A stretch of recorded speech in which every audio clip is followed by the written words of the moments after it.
Слава! Молодці.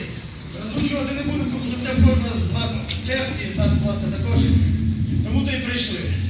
Так от дивіться на те, що Господь Бог з нами, бо ми робимо своє діло праведне на своїй Богом даній землі.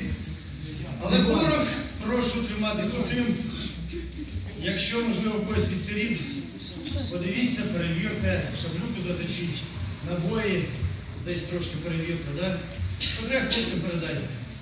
Тил на той тил, щоб хлопці знали, що їм там є за кого воювати.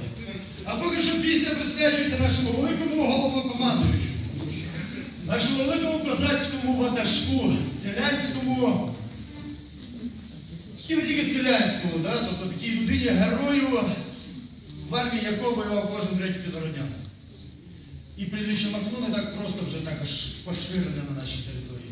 Кажуть, дівки заміж не ходили за того, хто не воював в нашій селянській армії, яка знищувала 100 тисяч багнетів. Світлій пам'яті Нестора Івановича Махна, 126 років дня народження, якому будемо святкувати 7 листопада. Прошу не припустити, 7 листопада.